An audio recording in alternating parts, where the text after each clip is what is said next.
Hear me all right? Can everybody hear me all right? Yes. Yes. Okay.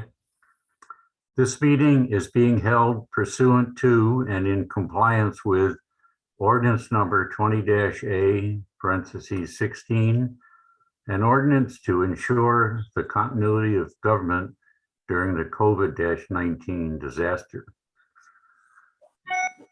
Okay.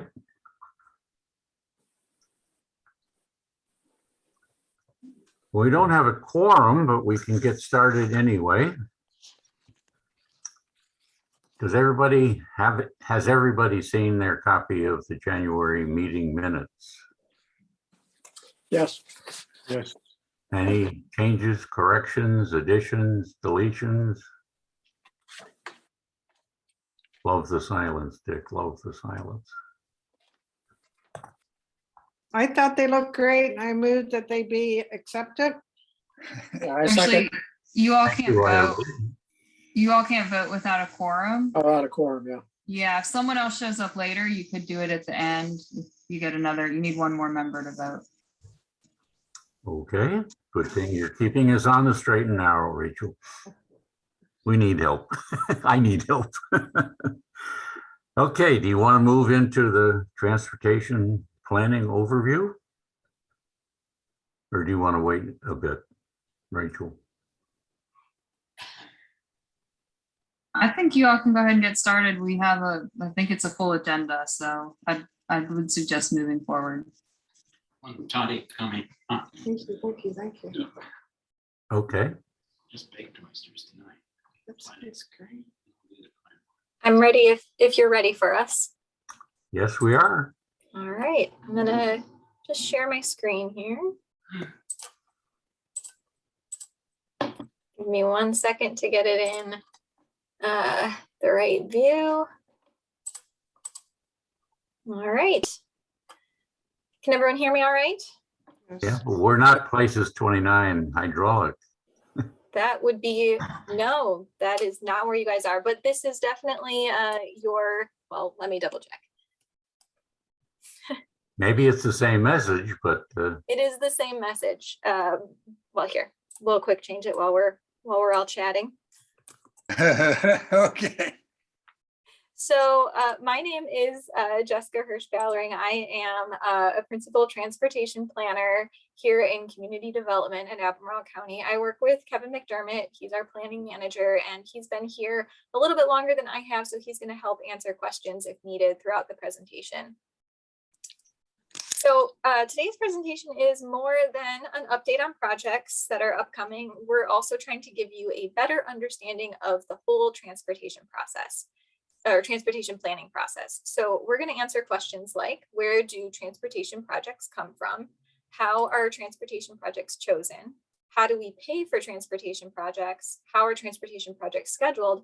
And then we'll get into the project updates, answering the question of what projects are being worked on in the Pantops area right now. So first, where do projects come from? We get ideas for transportation projects mostly by recognizing existing traffic problems and anticipating where we're likely to see future traffic problems. We do this through a lot of collaboration. One of the organizations we collaborate with is VDOT, the Virginia Department of Transportation.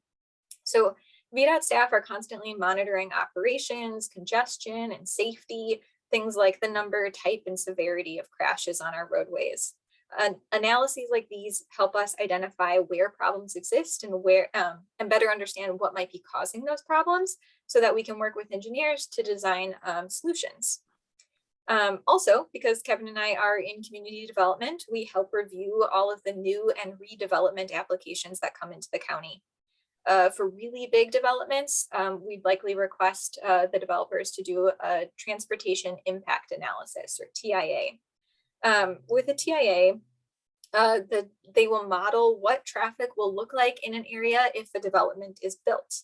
And that info is very useful for identifying appropriate mitigations for a development, or even saying that a particular development is not appropriate for a particular area. We also work with the Charlottesville-Albemarle Metropolitan Planning Organization, who puts together the long-range transportation plan for our region. That plan models existing and expected transportation patterns based on existing and anticipated development. Let's see here. We also work with others in community development and other departments to develop a variety of plans, from the county-wide comprehensive plan to the specific area master plans and corridor plans. All of these plans look at that relationship between land use, development, and transportation, so that we can identify existing and expected transportation pain points and make plans to address them. Further, those plans involve a lot of community input. So we get to hear directly from residents, where are you seeing problems? Where do you expect problems to arise in the near future? And what transportation needs do you have right now that are not being met? Next, we're going to answer the question of how are transportation projects chosen? There's a lot of possible projects, but we do have limited resources. So we have to determine which projects are going to have the greatest benefit to the county. So at one point in time, Kevin took all the possible projects that had been identified in that early planning process that we just talked about, scored them based on these metrics: safety, congestion, economic development, accessibility, land use, and environmental impact, and then ranked the projects based on that score. All of those ranked projects were put into a list called transportation priorities, and that list was approved by the Board of Supervisors. Since then, the list has been updated. The last time it was updated was in 2019, but we are embarking on another update, a reprioritization over the next year or two, combined with the comprehensive plan update. I'll note that projects get scored and ranked like 1, 2, 3, and we mostly work through that from the top to the bottom, but sometimes we'll go a little bit out of order depending on what funding is available and what makes the most sense given the projects that we have towards the top of the list. But overall, we are moving from number 1 on down. Okay, so this slide shows a map of all of the projects on the 2019 transportation priorities list in the Pantops CAC area. So you got your map over here, which shows Pantops, and you've got your list over here. Let's see, there are some projects on here in the list that have letters, and overall, the number is the ranking on the 2019 priorities list.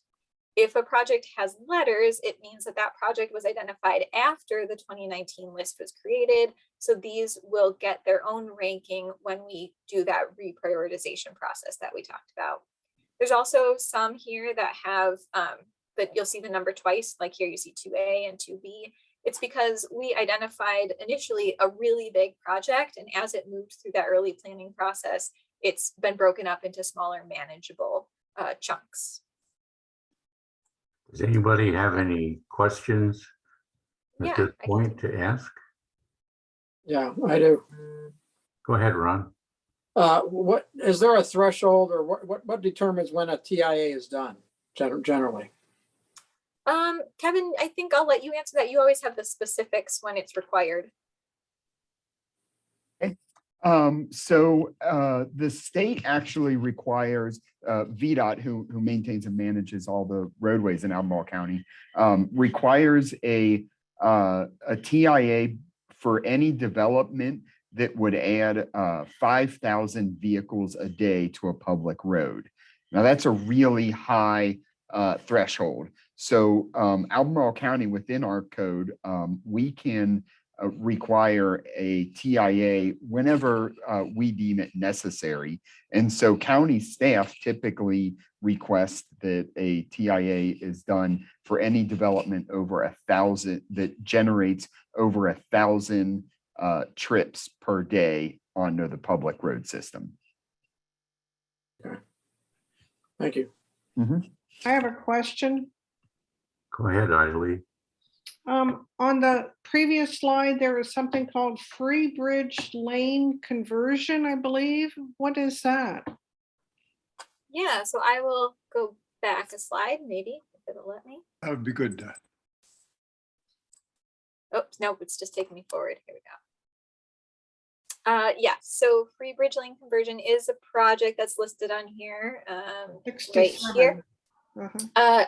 We are going to get into some details about that as I go through each of the project updates. It's going to be the last project I update on. So if you don't mind, I'll save those comments for then. Okay, thank you.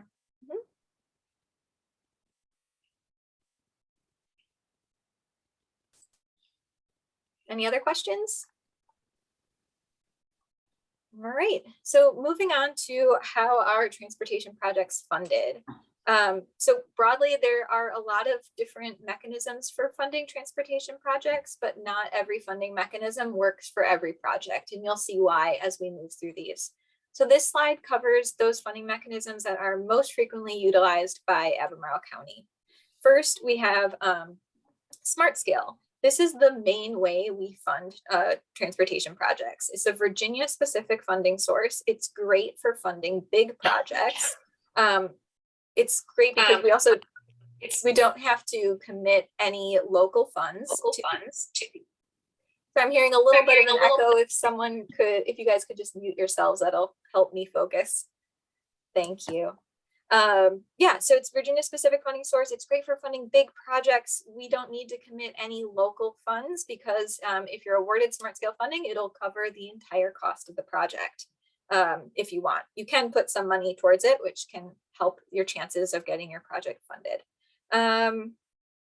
Let's see, it is pretty competitive, so we can submit an application for Smart Scale funding for a project, but we're competing against the rest of the state, and we don't always get those projects awarded, although we've been pretty successful in the last round.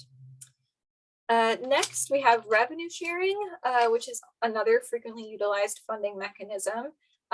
It's also state funding, but it is better for smaller projects because unlike Smart Scale, it has a limit on the amount of money we can request. So we can only request up to $10 million per project, as well as $10 million per funding cycle. And I may have forgotten to mention this for Smart Scale. Smart Scale funding is funded every 2 years. Revenue sharing is also funded every 2 years. So you can only request $10 million per 2-year cycle. Additionally, we need to use local funds to cover half of all project costs. Then we have transportation alternatives. This is a federal source of funds that is mostly used for bicycle and pedestrian projects, although there's a few other things it can be used for. This is also good for smaller projects because you can request a maximum of $1 million per project, as well as $1 million total per grant cycle. We also need to use local funds to cover 20% of the project costs. Additionally, because this is a federal funding source, it requires us to meet all of the federal requirements for every project, and that can sometimes increase the cost of a project compared to if we were just using local funds. Then we have the secondary 6-year plan. So this is not like a competitive funding. This is just fun. The secondary 6-year plan allocates funding to the county. It's just basically just given to us. We mostly need to use it to fund the paving of unpaved roads, but there is a little bit of funding within it that is categorized as telefee, and that is a little bit more flexible, and we can use it mostly for small maintenance projects. Next, we have funding mechanisms that are also used, but just used a little less frequently. First, we have state of good repair. This is mostly used for bridges and road repair. The county doesn't actually apply for state of good repair funds. VDOT makes their own priority list of bridges and road repairs that need to be done based on need, and they just use the funds on the bridges and roads that are in the greatest need. Similarly, we have HSIP, or the Highway Safety Improvement Program. Again, we don't apply for HSIP funds. VDOT has their own process of prioritizing projects based on safety needs, and then they fund projects going through their own priority list. So in addition to all those things that I mentioned, there are plenty of other federal and state funding opportunities, some of them really large, some of them smaller. Part of our job is to be looking to find the right federal or state funding opportunity for our projects. So we're always on the lookout for different opportunities. And then we've been talking about state and federal funding. Now I'm going to talk about local funding. So the CIP, or the Capital Improvement Program, is where all of our local funding for transportation projects comes from. It can be used to leverage the state and federal funding that we talked about earlier, like when we have to put 20% local funds in or 50% local funds in, or it can be used to fund a project outright. Additionally, we can sometimes have developers contribute to transportation projects. So when we expect that a development project is going to exacerbate or create traffic issues, the developer can offer to commit funding towards a road project or even construct bicycle, pedestrian, or transit facilities outright. All right, and this is our project implementation or transportation project schedule slide. So basically every single transportation project that we do can be divided into 3 phases. First, we have the design phase, where we create the blueprints for a transportation project. Then you move into right-of-way acquisition. Sometimes those designs require that we get more right-of-way than we currently have for the project. And then lastly, we move into construction.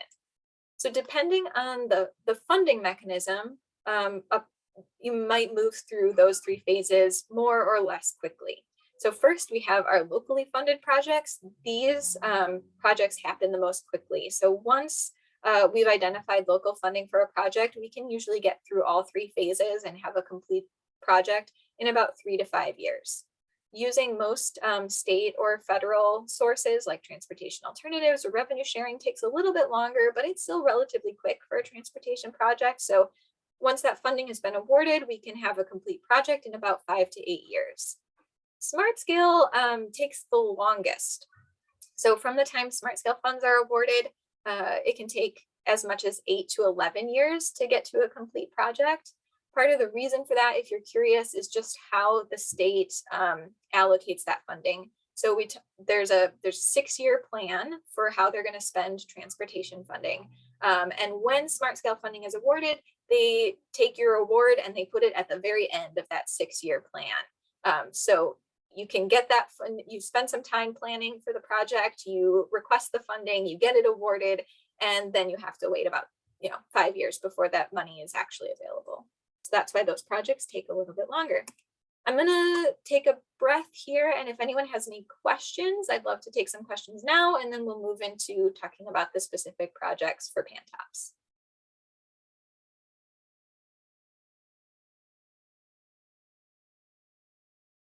And if there are no questions, I'll just keep going. All right, so now we're talking about the projects that are happening here in the Pantops area. So first, let's talk about US 250 Route 20 intersection improvements. So this project is fully funded. It received smart scale funding 2 cycles ago, so 4 years ago. Here to explain what you're looking at. This is 250, and this is heading west towards Charlottesville. This is Route 20, and this is north over here. And this project would do a few different things. Let's see, first it would add sidewalk over here in front of the McDonald's where there currently is no sidewalk. Second, it would add a 2-stage pedestrian crossing of 250 on the east leg of the intersection. So if you were trying to cross from the north to the south, you would cross just the westbound traffic first. You would pause at this raised concrete median and wait for your opportunity to cross just the eastbound lanes of traffic. Additionally, this project will add a right turn lane for westbound vehicles on 250 that are trying to turn right or north onto Route 20. And then this last project component, I'm going to explain what it's trying to do, and then I'm going to explain what it actually does on the roadway. So what it's trying to do broadly is to make changes to the turn and through lanes to improve signal efficiency, or moving more vehicles through the intersection per light cycle. So what's on the roadway right now for both southbound vehicles on 20 and northbound vehicles on 20, they get to the intersection and they can go in a right turn lane, a left turn lane, and then in between those, you have a lane from which you can either go through the intersection, right or left. And when that lane has a green light, you're basically preventing any other movements through the intersection. So you're using up many seconds of your light cycle just for this one lane. And then you have to do that again from the other side. So you have your right turn lane, your left turn lane, and then you have this crazy lane that can go right, left, or through. And when that light has a green, it is just preventing any other movements. So that's taking up a ton of the light cycle. So what the project will do is it'll keep your right turn lane, it'll keep your left turn lane, and then it'll take that center lane that could make all of those movements and it'll change it to a through lane only. And what that means is that instead of having that particular lane take up a huge chunk of your cycle, you're going to allow that through movement for southbound at the same time as you're allowing the through movement for northbound. And that's going to overall decrease the length of the cycle, or just to allow more vehicles to move through the intersection per cycle. Additionally, they found out that those left turn movements for northbound vehicles and the left turn movements for southbound vehicles, those are movements that are happening a lot. So this project will also add in an additional left turn lane. Okay, that was a lot. Any questions on that project? Okay, I have a question. go for it. Will there be any other place to walk across 20 or 250? I see just the one pedestrian crossing. Is there one to cross 20 near that intersection or not? So the movements, pedestrian movements across Route 20 will be allowed. There is a crosswalk here on the north leg and on the south leg, but you will not be able to cross as a pedestrian on the west leg. Right. The reason I highlighted this one is because it has this two-stage feature, so it has that pedestrian refuge area that makes it slightly easier to cross all these lanes of traffic. But good question. Okay, so going south on 20, you have 2 lanes that turn right dedicated, 2 lanes that turn left dedicated, and 1 lane going straight. Is that correct? So are you talking about this movement? Yes. So coming from the north, heading south, you Right. only have 1 lane turning right. Okay, This one. You have 1 through lane, okay, and now you have 2 left turn lanes. got it. Okay. And I will note on the crosswalk that is going across 250, that's the type of crosswalk that they use all over Europe. And hopefully you're going to have some of those stanchions, you know, where people are kind of protected and they have to, yeah. But I mean, that's what they use it in Europe all the time. And they're very successful that way. If you can't make it across all at once, you just wait until the light changes and then you continue. But this is a good idea. Thank you. Oh, so when you're coming from 250 and you're going north, will you, okay, 250 and you're going north on 250, or excuse me, you're going east on 250. Sorry. Going east on 250. Yeah, going to, right. There will be 1 lane going, 2 lanes going, 1 lane going right, 2 lanes going straight, and 2 lanes going left. Yes. Yeah. Okay, and will one of those lanes going left, will they be able to make a U-turn? Because that's what's causing a lot of the issues now. That is a good question. I'm going to have to ask Kevin if he has an answer. My understanding is that yes, they are gonna keep that U-turn movement in there for now. That'll be something, we've looked at that a number of times. I know it causes a lot of distress for people, but we still have never seen any accidents related to it. And so VDOT's hesitant to remove that. If we do notice that there is a problem, that there is a safety issue there, then we can find a way to accommodate this because of the improvements that we're making on the next project that Jessica's going to describe further down. It's just going to give us other opportunities to turn. And also I'll say that with the Free Bridge Lane project, if the access changes on that, as Jessica will describe in a little bit, once again, that may reduce the need for that U-turn movement once again. And so fewer people will be doing it. But for now, is it part of this project? My understanding is they are going to keep that U-turn movement. Okay, and at the same time, will you be able to, from the far right-hand lane on 20 going south, would you be able to make a right-hand turn lane when the eastbound 250 is turning left or U-turning? Yes, that is Okay. my understanding. They would Same be able to thing, same thing that we have now. Okay, Yeah. thank you. Got it. Any other questions? Okay, one thing I almost forgot to tell you all, we do have a timeline for this project. So remember, smart scale projects take a really long time to happen. So it was funded 4 years ago. You're hearing about it now. You won't really hear about this project again until VDOT hosts a public hearing on the project. That will happen in the summer of 2023. From there, you might see a little bit of work happening out here in between that, but you won't see the real construction really begin until winter of 2025 at the earliest, possibly into 2026. But still great because the project is fully funded and it will be happening. All right, now I will move into the next project, which is 250 corridor improvements from Route 20, which is over here is Route 20, 250, until to Hanson Road, which is right here. So this project was funded in the previous round of Smart Scale, so just 2 years ago, and it has been fast-tracked by VDOT.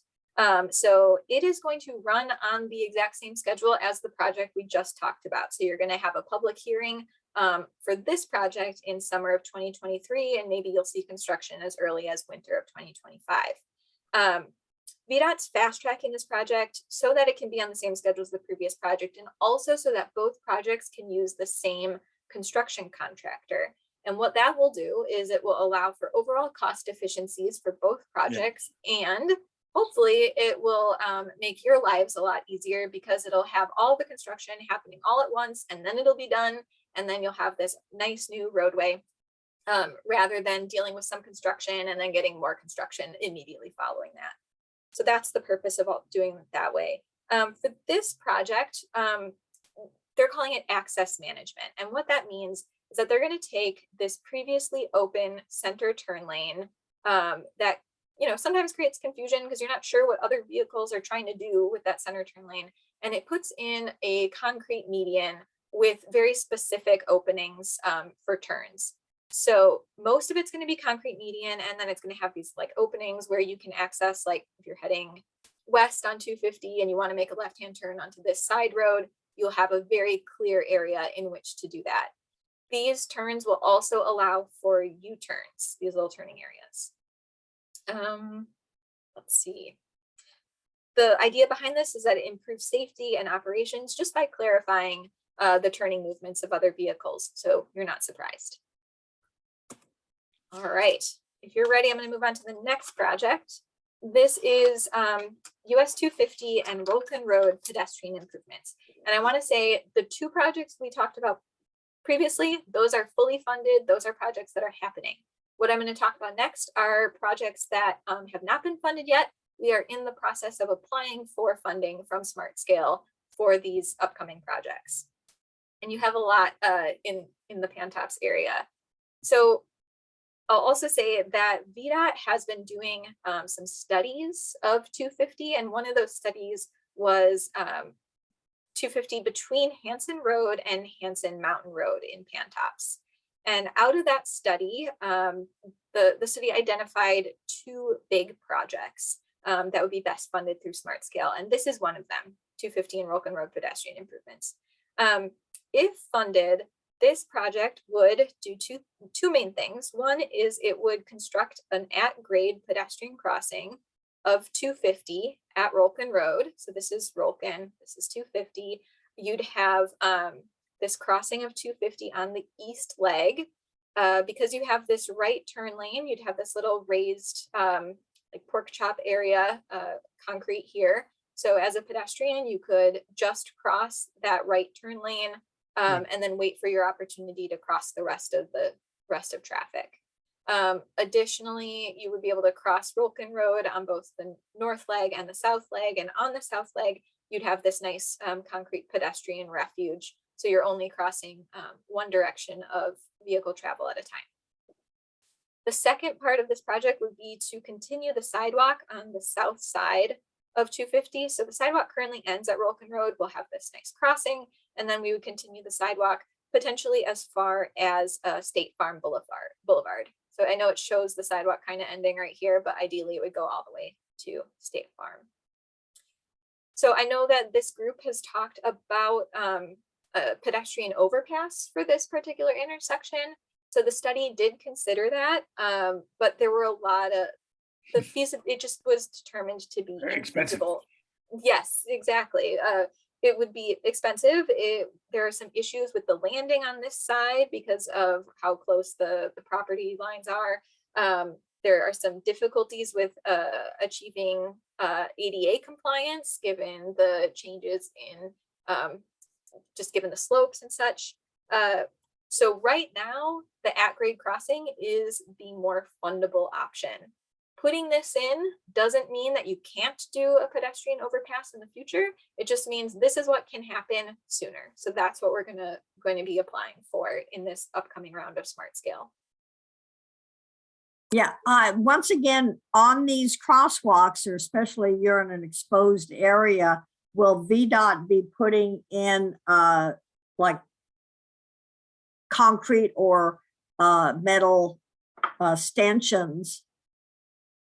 Yeah, so I don't know, typically they would install a plastic bollard.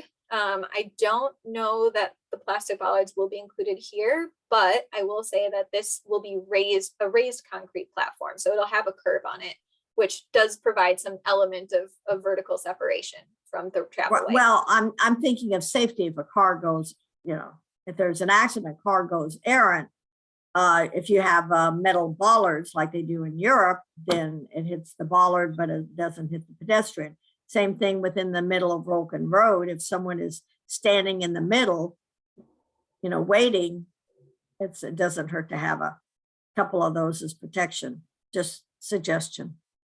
No, that is a great suggestion. And as someone who walks more than I drive, I love the idea. Kevin, maybe you can chime in here. My understanding is that we don't use metal or concrete bollards in the roadway just because of concerns about driver safety. Is that accurate?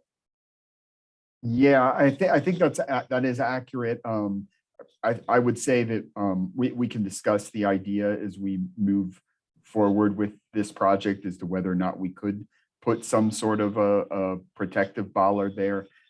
Typically, VDOT's issue is that it's more likely that a car would hit the bollard when there's nobody there than there would be when there is somebody there, just because you have a fewer number of pedestrians, and they're afraid that you'll end up with more serious accidents because of the car hitting the bollard than you would if a car were to hit a pedestrian. But that's not to say that we can't push for it, and that I think that we could try and make the case, because if we think there's going to be a lot of pedestrians at the cross here, I think that would be worthwhile to include. Right. But we'll just have to talk to them and see if we can get approval for it. Right. And I think it hinges on whether or not we're going to have a lot of pedestrians. I agree with you. I know in Europe, there are a lot more pedestrians crossing the streets, and so that's why. But this could turn out to be very popular. I've been hearing about it for years, frankly, that they like a crosswalk. So yes, this is good. And it's a chicken and egg problem, of course, because you don't want to walk someplace where you don't feel safe. So correct. Yes. We understand. Yeah. Thank you. Let's leave it. Yeah, no. All right, so next I'll move on to the US 250 Peter Jefferson Parkway intersection improvements and access management. So this is the second project to come out of that VDOT study that looked at this section of 250. So this study this project would make a bunch of different changes as well. So I'm going to walk you through them. First, it would convert. So here we have Peter Jefferson Parkway. And here we have 250. This is south. This is the southern leg of the intersection and west. So right now on the roadway for eastbound vehicles on 250, the rightmost lane or the southernmost lane, that is a combined through and right turn lane. Right. And that combination can be really confusing for drivers, and it can create some safety issues. And the issue there is that if you're going straight through the intersection, you're going to keep your speed up. If you are turning right, you are going to slow down so you can make that right turn safely. If you are behind a car and you do not expect it to slow down and make that right turn, you may rear end that vehicle. So you have a safety issue. So what this project would do is it would just turn this combined through and right turn lane into a right turn only lane, reducing that safety issue. Two, it would construct a park and ride on the northwest corner of this intersection. So right here, there is some land available and it would make a great location for a park and ride. So we are including that in this project application. Third, so like that 250 corridor project that's been funded that we talked about, where we're putting in, we're doing access management, we're going to do the same thing here. So what we have here is Pantops Mountain Road, and we have Peter Jefferson Parkway, but there's also this Hilton Hotel entrance here. So what we're going to do if this project is funded is we would put the project would put complete the concrete median in between these two intersections. And what that would do is anyone who would be making the left-hand turn into this hotel entrance, they could either make the left-hand turn at the Peter Jefferson Parkway and access the hotel that way, or they can continue to Pantops Mountain Road and make the left turn here. Those blue arrows are like redirecting the left turns into these areas. And again, that would just increase a driver's ability to understand what everybody else is doing and thereby increase safety and improve operations. So lastly, this project would implement a through-cut intersection design. And this is not the Peter Jefferson Parkway 250 intersection. This is just an example. But you can imagine this is like Peter Jefferson Parkway and this is like 250. Peter Jefferson Parkway is our minor approach. So there's fewer vehicles coming from the north and the south than there is coming from the east and the west. So with the through-cut intersection design, we remove the through movement from the minor approaches. So if you are coming from Peter Jefferson Parkway down to 250 or up to 250, you could not go through 250. That's not an option. You would be forced to turn right or left. And the idea there is that you just allow more movements at the same, like you just allow more vehicles to cycle through the intersection per cycle. So that is the fourth piece of this. And then there's a fifth potential piece to this project, and that would be a potential pedestrian crossing of 250 at either Pantops Mountain Road or Peter Jefferson Parkway. Okay, that project has a lot of parts. Now we're going to move on to another section of 250. Now we're east of Pantops. So there was a second VDOT study that was done. So the first VDOT study gave us those two other projects that we just talked about, and we're applying for funding for those, but nothing's been awarded yet. This is the second VDOT study, and it gave us two other projects. Again, these are projects that we're going to be applying for funding. We don't have the funding yet.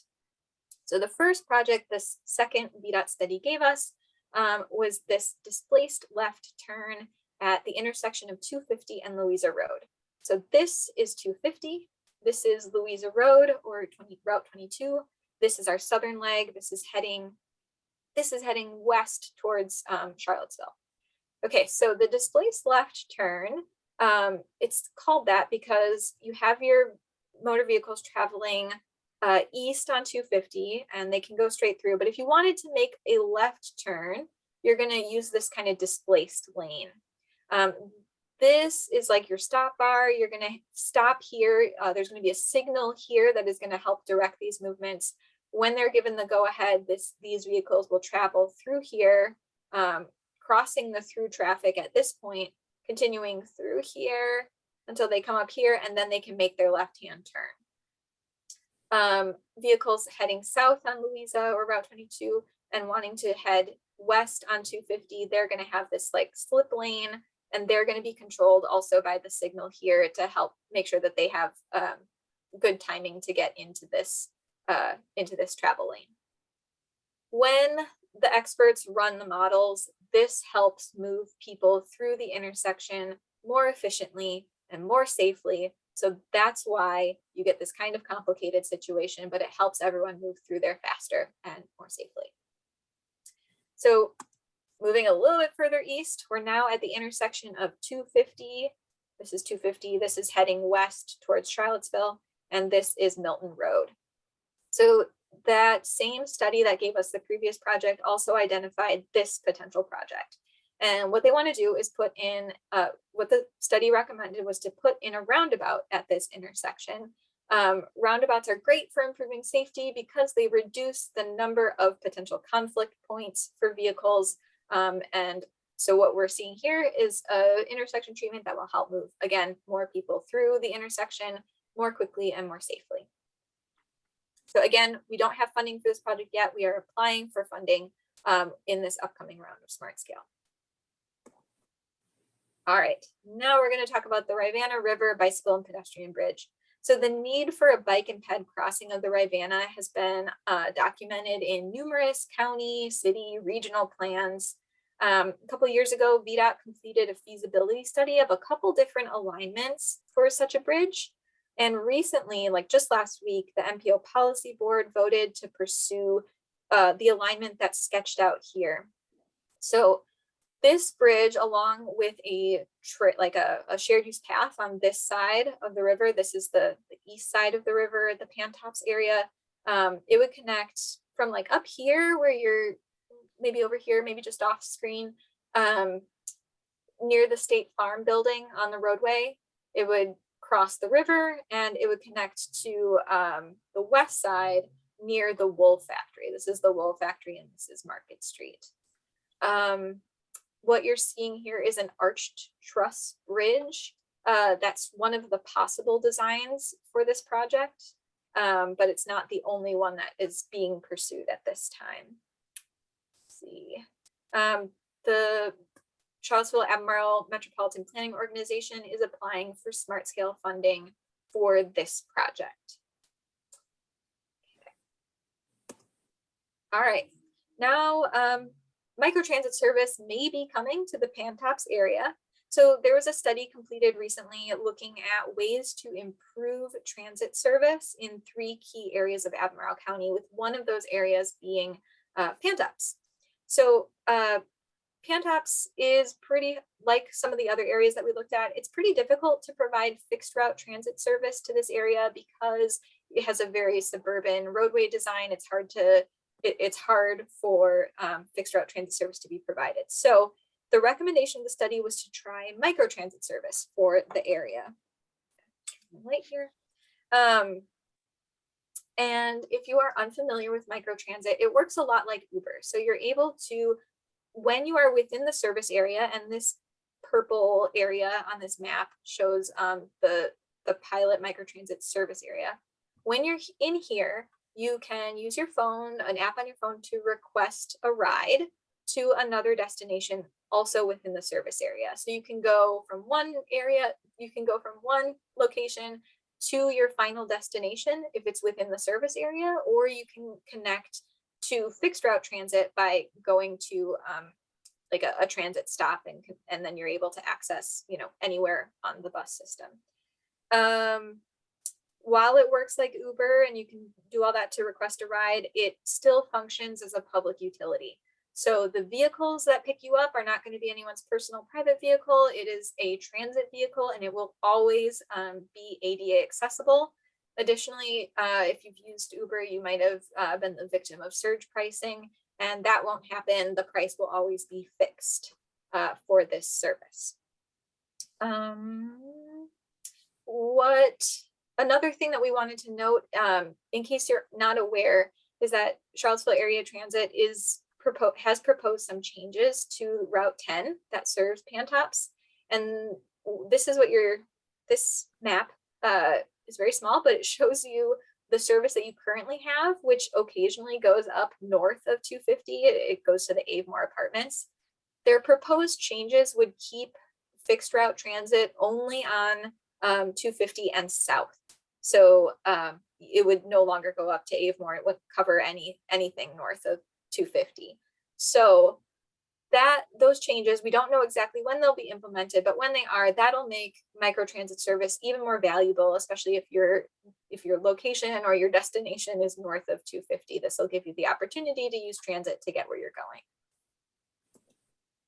All right, and now we're finally up to Free Bridge Lane. And this, I want to emphasize, is so early in the planning process. It is not funded. We are not currently applying for any funding to do it. We are still just in the very conceptual phases of thinking about it. There's currently money in the proposed next fiscal year budget for the county to do some conceptual design for Free Bridge Lane. So backing up, Free Bridge Lane is maybe somewhat underutilized roadway between 250 to the south, connecting up to Darden Tow Park. There's already a shared use path on the west side of Free Bridge Lane, but it sometimes veers very close to the roadway and is ill-defined, and that creates some like safety issues because you don't know where the shared use path starts and where the road starts.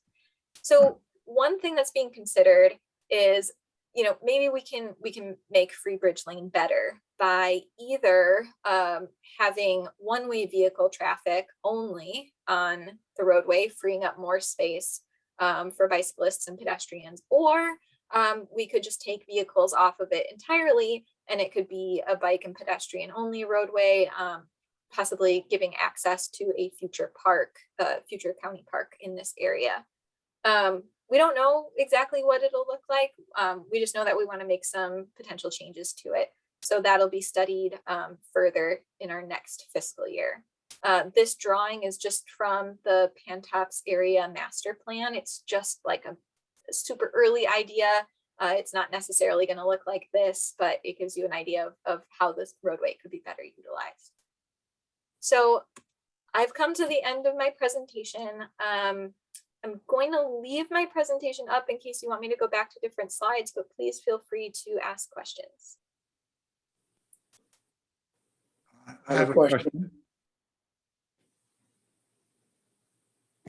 Shall I go ahead or someone else? It doesn't matter. Go ahead, Dick. On the Free Bridge, I think the main concern is pedestrian crossing at the condo. That's Riverside Village, and 90 or so people live there, and others who don't live there come down the path behind the condo, cross the road, and go on to the shared use path on the west side. But cars do come very fast along there, and I think even some white lines for pedestrian crossing, possibly flashing lights, but I think we may have an accident there one day. There are a lot of older people who go down there, and going down from the condo, it's reasonably steep. So if someone, in a sense, loses control and they go too fast and then a car is coming along, there could be an accident. It would be, especially at twilight, I think during the broad day, but I would ask you to, in the application and the study, to give special attention to pedestrian safety. Thank you for that comment.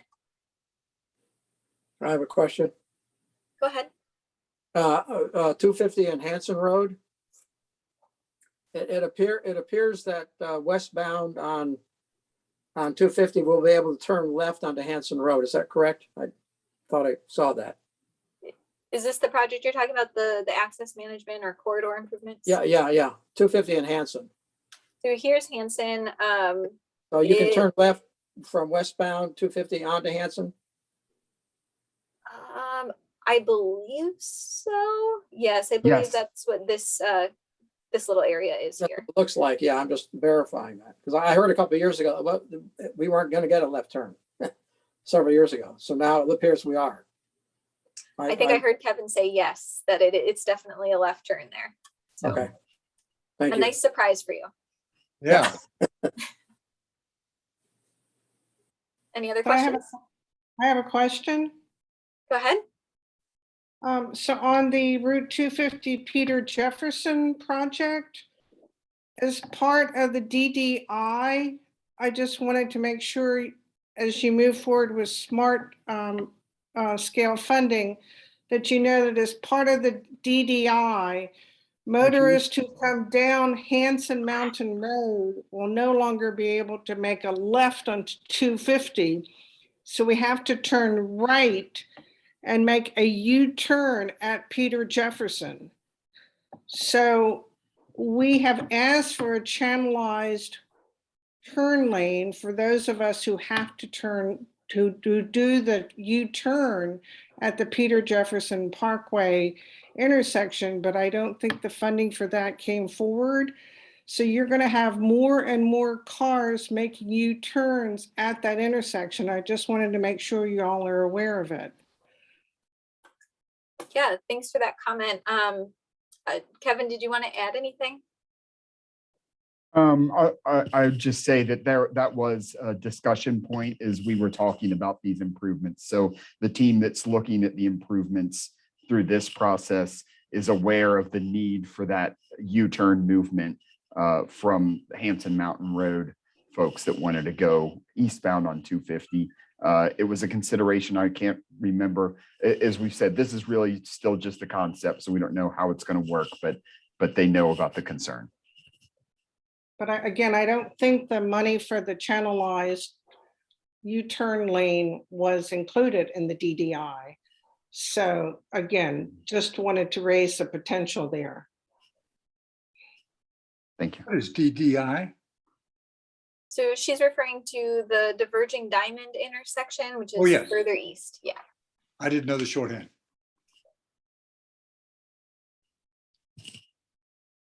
Any other questions? Yeah, I have a question, but Bee, do you want to go first? No, go ahead, Stephanie. You've had your hand up. Go ahead. I just had a couple of questions. First of all, going back to the 250-20 interchange. There, I think I spoke to Kevin about this before in reference to there is sometimes a backflow of traffic in that interchange of 250 and 20 because of the timing of the lights, because the lights that are at the intersection of Long Street belong to the city versus this belongs to the county, and there's not the good timing, and sometimes people turn, but then they're backed up because the light hasn't changed at the intersection of Long Street and 250. Has there been any progress about figuring out that issue?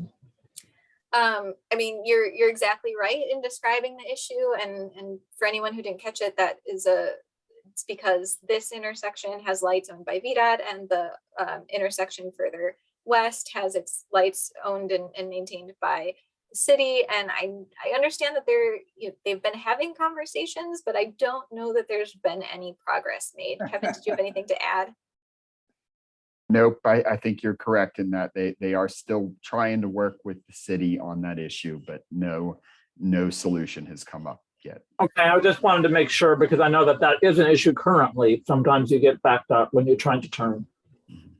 And then the other question I had was in reference to the proposed bridge, pedestrian bridge. Mm-hmm. I often walk the Riverview Trail and then sometimes walk up through Rollon Mills to go to the wool factory to get something to drink with a friend or something. Mm-hmm. And that road, when you turn left by the chapel and turn left like you're going toward the wool factory, that is a very, very narrow road. I didn't know, are there going to be other alterations as far as trying to get to the wool factory rather than just through that residential area when the houses are almost at the street, up the street side? Yeah, so the scope of this particular project would be limited to the bridge alignment and the shared use path on the east side of the river. When the bridge lands on the west side of the river, there will immediately be bike and pedestrian facilities there, but that really concludes the project area. From there, Okay. we would have to apply for separate funding in order to add more bike and pedestrian facilities on the roadway you're talking about. Yeah, I was just concerned with extra traffic flow, especially for those residents whose houses are almost on the edge of the road, as far as access and driving there. Once you get there, there's plenty of parking, but it's a matter of getting there sometimes that's going to be an issue. So that may be something to consider for the future as well. Okay, so my questions actually to answer one of Stephanie's questions is, Stephanie, if you were referring to that road for the road to be improved, because that would be VDOT, or it's actually the city of Charlottesville. Okay. So if you're talking about road improvement. Yeah, right. I was just concerned because I walk it frequently, Right. and I noticed it's very narrow, and I was Yes. just worried about extra traffic flow. Right, I've walked it also, and you're absolutely correct, but that's in Charlottesville, and that would be their problem or their concern, or VDOT, with VDOT. But to address your issue regarding Long Street, this is the first I'm hearing about this. And the good news is, if it's Kevin, let me know if I'm stepping on anyone's toes or anything, but the good news is we Chair Donna Price and myself have a good working relationship with the mayor and vice mayor of Charlottesville. So this is perhaps something we could certainly bring up with them to work with our staff regarding the issue of Long Street, because I did not know that that was an issue. So that's good to know. And I don't think there would be any problem of kind of speaking to them. Kevin, you see any problem there? I see no problem. I think that would be great. I don't know how much the mayor and vice mayor are aware of the issue. They're both fairly new. I know staff has been in contact with VDOT, but I don't know if it's gone that far. So I think that would be welcome. I will talk to Chair Donna Price. She'll speak, and I'm sure she'll be happy to speak to Lloyd Snook about it. And I meet with Juan Diego Wade, and I'd be happy to talk to him about that. So that's yes, we've developed a good rapport and working relationship. So, okay. I'm glad you brought that up, Stephanie, because I was not aware of that. So any of those things, this is for staff, any of those things that you see that we can help Charlottesville help us and we help them, feel free to use us. We'll be more than happy to do that.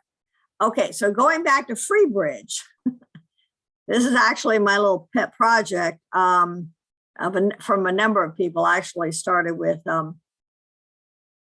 anyway, Sarah. Sarah Robinson. Yes.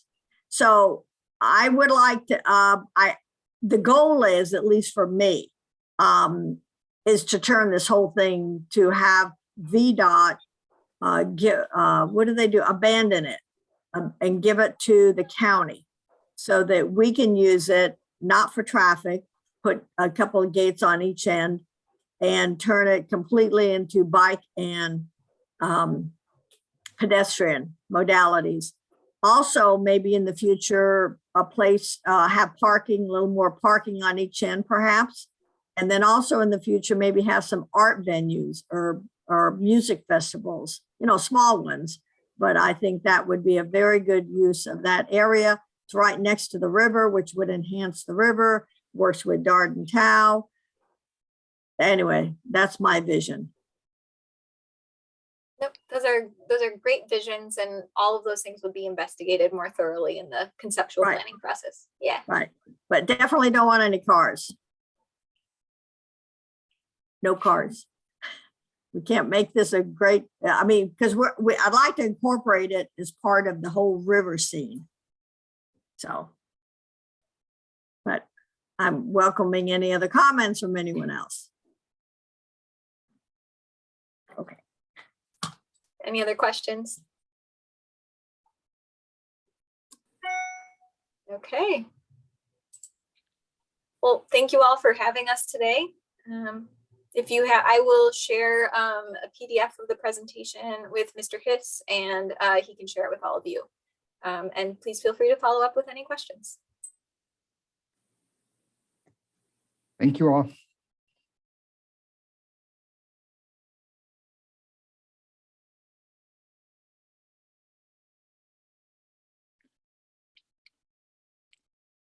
I think we have a quorum if we want to vote on the minutes. Do we have a quorum yet? Yes, Lewis has come. We have a quorum. Yeah, sorry I'm late. I thought it was 6:45, but I'm here now. I make a motion Okay. to approve minutes. Okay, I'd like to take a vote on the committee minutes of the January Pantops CAC meeting. They have been distributed, I believe. Is that correct? Everybody's got them or had the opportunity to see them? Do I have a motion to approve them as presented?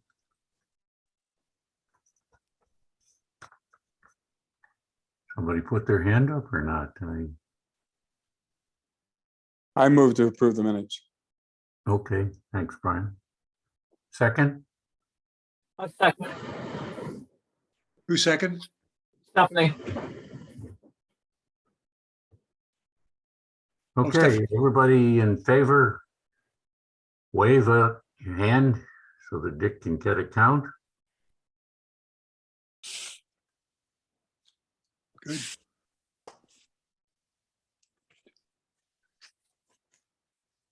Get it, Dick? I saw 6-4. That's all we need, I think. A couple, who's this? Brian? 7. No one against? Yes, anybody opposed? Okay, so There's move. 8. Thank you. Oh, yeah. Is James a voting member? Is who a voting member? No, he's not. He's not. Yes. No, I'm not a voting member. Okay, 7. Yeah, he's ready to speak on the, I guess, as part of the presentation from Jessica. Go ahead, James. Thank you for allowing me to speak for a few moments. As I said initially, I'm a member of the Virginia Walkability Action Institute, which is part of the Virginia Department of Health. We're a group of individuals throughout the state who've taken on various initiatives in their localities to improve safety on the roadways and improve the environmental impacts for all users of the area in the community. When in working with Jessica, and I've also had some discussions with Kevin, we have, from the Department of Health, a program that's called Road Safety Assessments, in which it's a day project in which we come out with community members and Department of Health and look at various road issues from a public health standard in conjunction with VDOT and the traffic people and police, etc.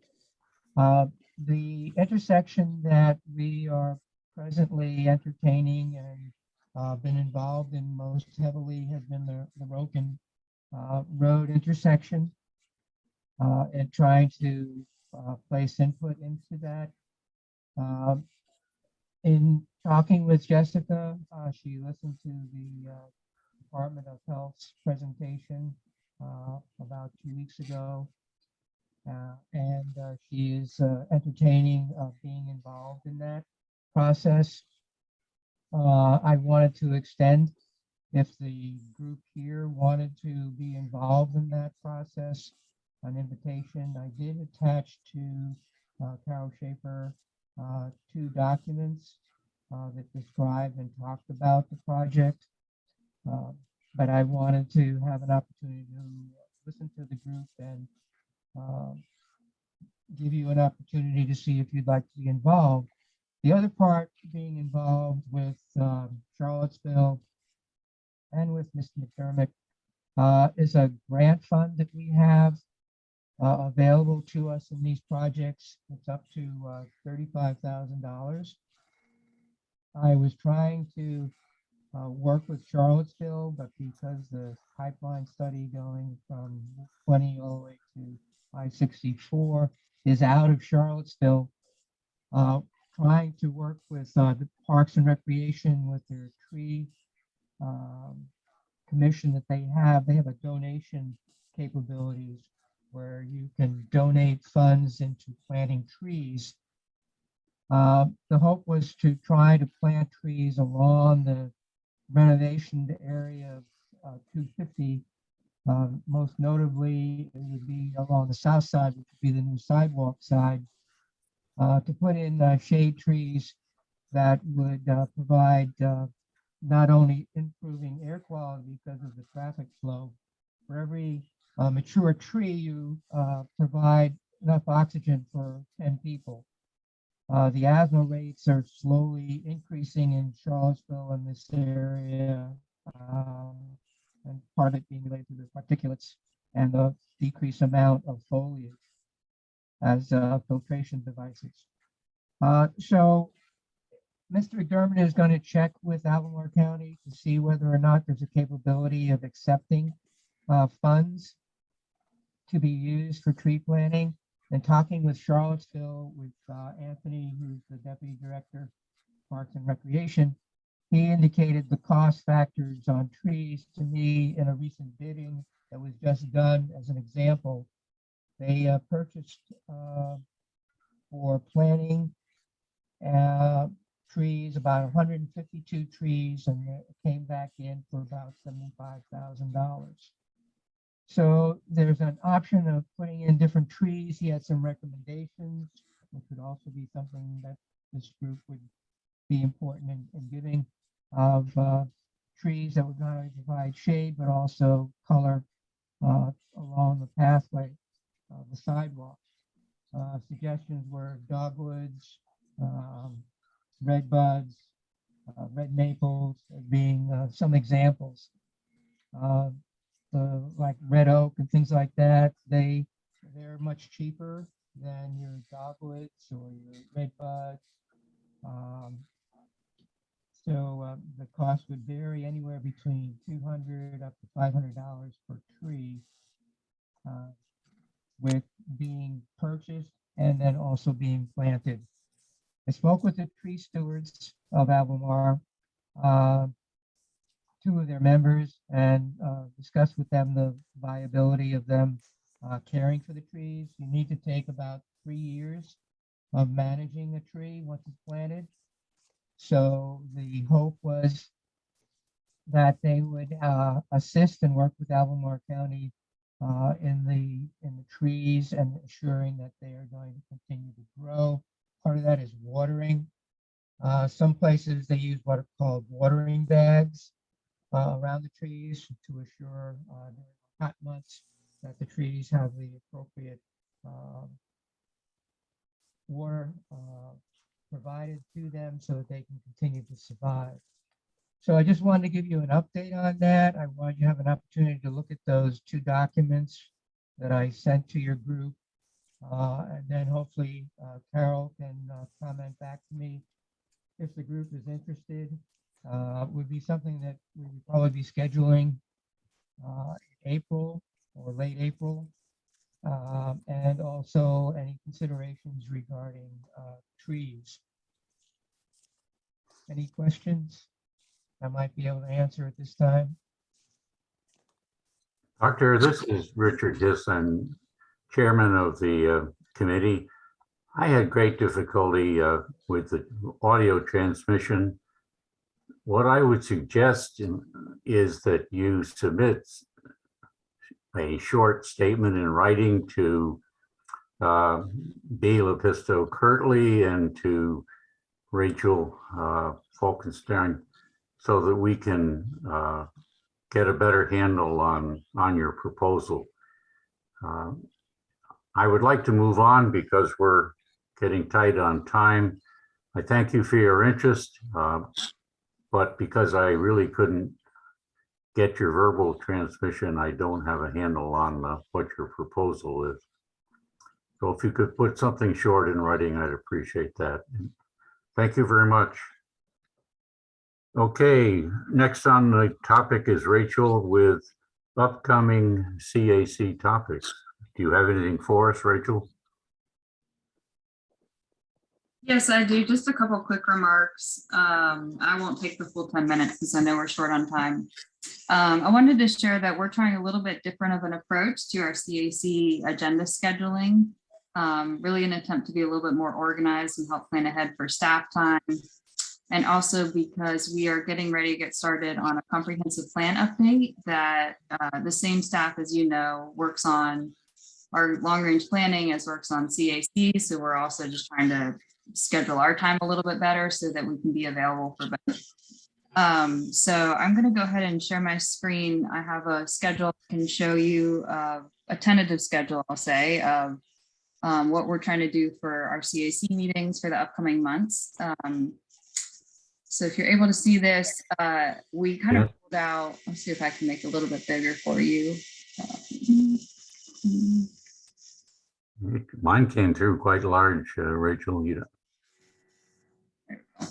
I can read it. Okay. Yeah. No That should problem. just take out some of the noise at least. We actually started it this month with transportation. So what we're doing is having a topic every other month that are the gray, except for July, but that are the gray columns in this table. And we did it this month with transportation, and it's actually worked pretty well, where we have the same topic go out to all of our CAC, and but we also tailor them to specific to the CAC area. So with transportation, you had overview, but also the topic specific to transportation. We plan to do that again in May with climate action planning. We might incorporate a little bit of the budget overview too, just because it's budget season, that might be of interest. But with climate action planning, we'll look at some recent resiliency studies that have been done, and we can even zoom into Pantops there for that topic. In July, we'll do a summer recess. We've done this in previous years, and this aligns with the Board of Supervisors doing a little bit different approach to their scheduling in July, taking their first meeting off so that there's a chunk of time where board members and staff can plan for vacation. So in that for July, and then in September, we'll do a Parks and Green Systems overview. And then in November, we're undertaking a strategic plan update. The Board of Supervisors County is. We'll bring that out in November along with economic development updates. And then on the off months, we are holding these for development review community meetings. So when there is a rezoning or a special use permit in your area, we'll have time reserved for those meetings. And then we're recommending, if there is not a need for a community meeting during these off months, that you consider canceling your meeting. And the reason we're recommending cancellation is because we also have comp plan work that will be going on. You can see the bottom. These aren't scheduled out as formally yet, but we'll have 3 opportunities for community input in our first phase of our comp plan over the next several months. And we hope to line them up these off months so that we can encourage CAC members to get involved, come out to those meetings. If you don't have a CAC meeting, that might hopefully free up some time and availability. And we'll announce those dates as we get closer and as we schedule those out. I'll share that for this first phase, we're actually looking at like the last week of April, first week of May for our first round of engagement, and we'll have information that we'll share out in the next week or two about that. So that's all I have, but happy to answer any questions if you all have any about this new approach. We also want to reserve time for topics of your interest. So if you don't have a community meeting in June or August, we can help you coordinate a topic that might be of interest to you all that's not on the list. We can help coordinate that with staff if needed. When would our next meetings be, Rachel? So April, you don't have, as far as I'm aware, I will double check at the beginning of April, but as far as I'm aware, you don't have a need for a community meeting for April because you don't have any applications that have come in for development review for Pantops. So I would recommend you all cancel. And then in May, we'll have a CAC meeting where we bring staff out to talk about climate action planning and potentially a budget update. We're still working on the details, and we might have something a little bit more cultivated. That's a video or an overview. It might not be a presentation. Right, that would be May 23rd.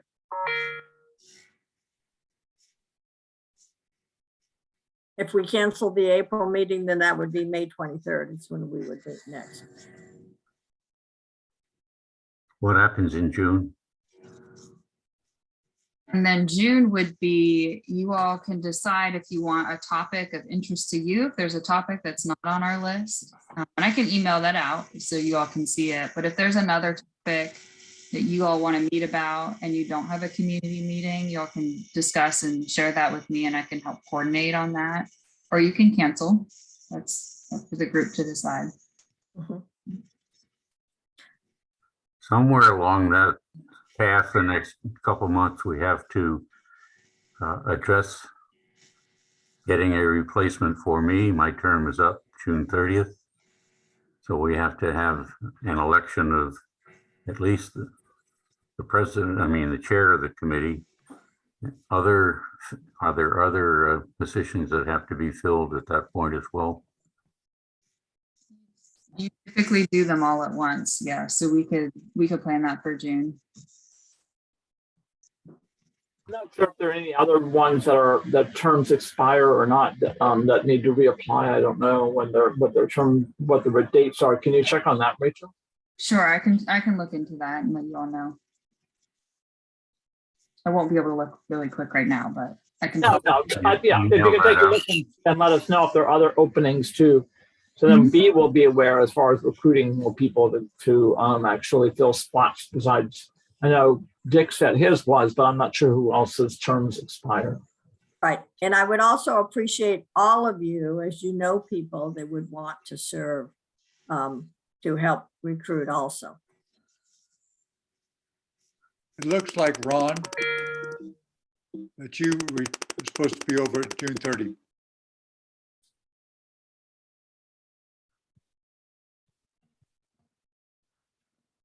I don't know. I think Ron, you can reapply. You can do three consecutive terms, so you can just reapply. Yeah, right. Please do. Yeah, quite well. Ron is the only one I show this year as his term expires besides Dick. Everybody else is good. Brian Mason, is he here? I think you need to, not sure when your term expires. So you might need to reapply as well. Okay, I'll look at that. Okay. When is the reapplication period? You can do it at any time. You just need to go on the website. Okay. Reapply.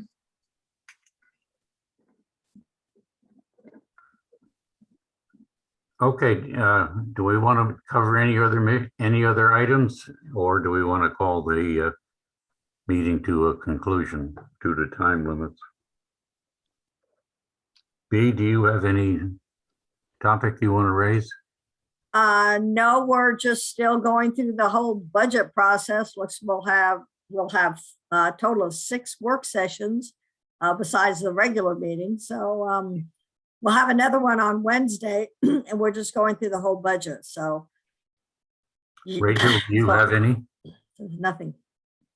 Okay, Oh, but the public hearing is April 27th, and then we don't vote on the budget until May 4th.